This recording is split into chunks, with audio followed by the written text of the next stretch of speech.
Two people walked into a bank on the same day. Same age, same salary, same city. They both took out $10,000. One of them will owe over $2 million 30 years from now.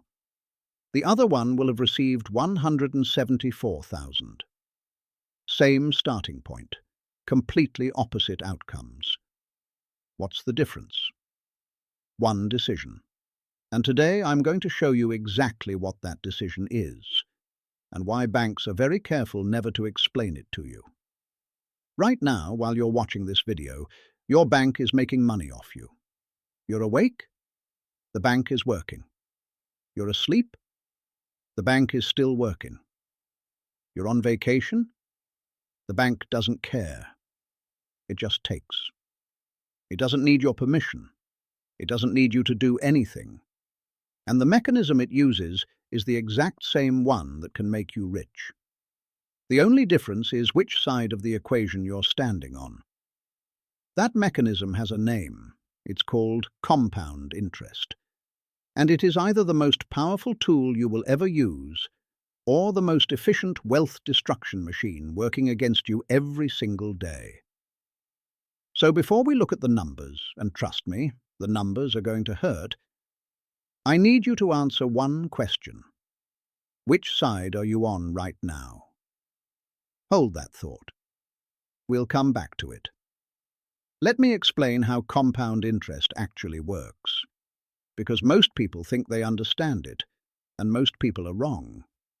You put in $1,000, 10% interest. After year one, $1,100.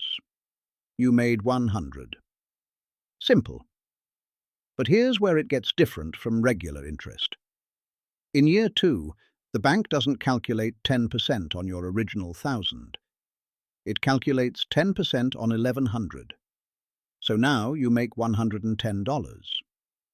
Not 100. Year 3. 10% on $1,210. You make $121. Each year the base grows, which means each year you earn more. Not because you did anything, not because you worked harder, just because time passed. This is the snowball effect.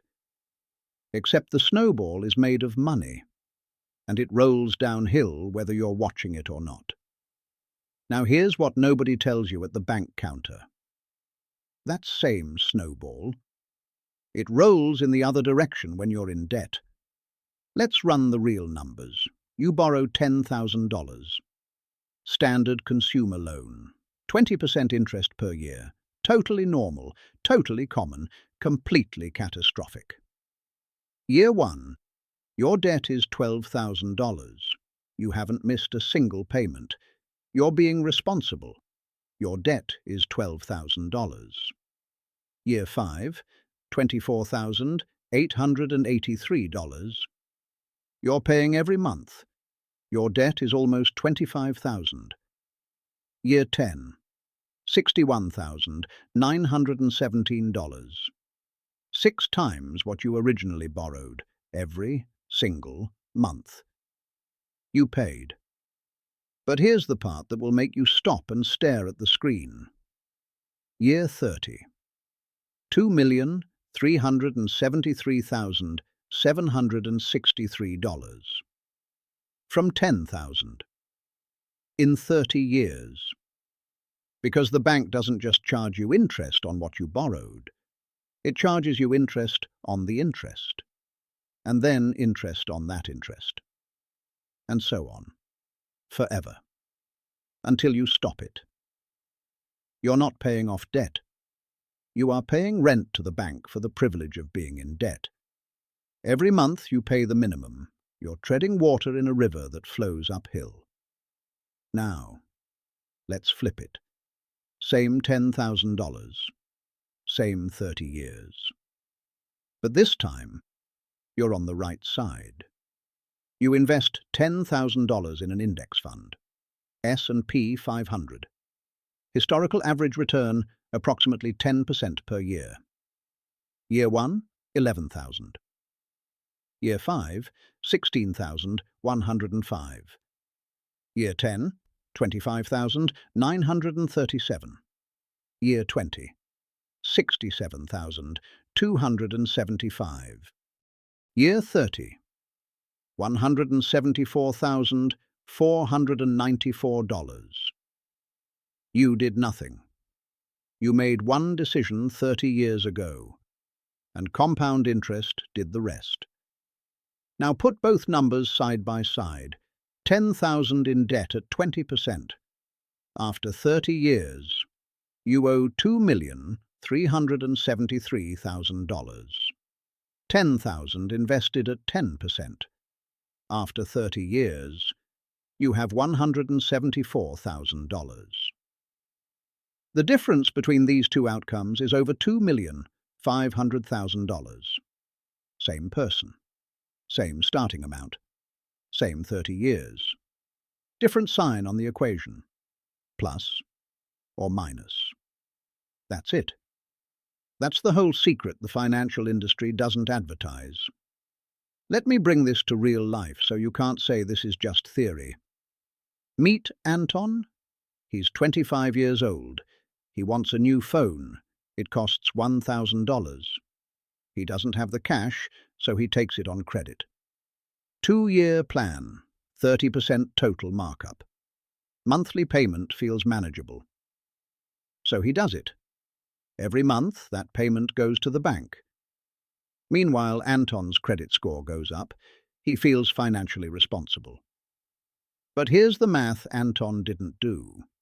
If he had invested that same $1,000 at 25 and left it completely alone, by the time he's 55, that money would have grown to over $17,000. He didn't just buy a phone.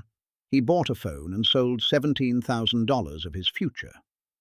Multiply that across every credit purchase you've ever made. Car on credit. Furniture on credit. Vacation on credit. Now tell me, is any of that worth it? Here are 3 rules, simple ones. Write them down. Rule 1. Kill the expensive debt first. Any debt with an interest rate above 10% per year is a financial emergency. It is a fire in your house. You do not plant flowers while your house is on fire. Find the money. Pay it off. Fast. Aggressively. Then, and only then, you start investing. Rule 2. Automate everything. Take 10% of every paycheck and move it automatically to an investment account. Do not make it a decision, because your brain will always find a reason to spend. New shoes, dinner out, spontaneous weekend trip. Automate it. Remove the choice. Protect yourself from yourself. Rule 3. Start earlier, not bigger.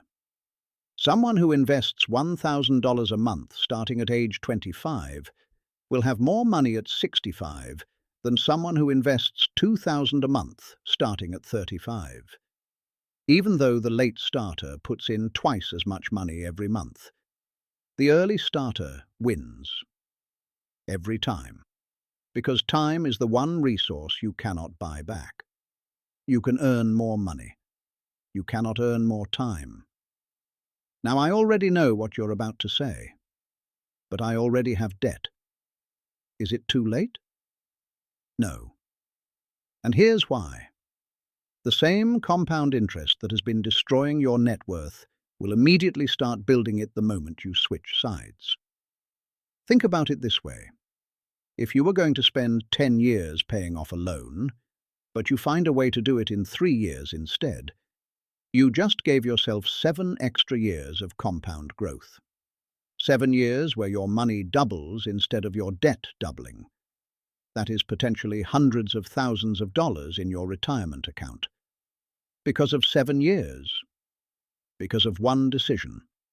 The bank is not your enemy. The bank is math. And math doesn't care about you. It doesn't care if you win or lose. It just does what it does. The question, the only question that matters, is this. Are you using the math? Or is the math using you? In the next video, I'll show you exactly where the people who retire before 60 actually put their money. Not theory. Real accounts, real returns, real decisions. Until then, leave one word in the comments: debtor or investor. I'll reply to every single comment. Personally. Because where you are right now doesn't matter as much as which direction you're moving.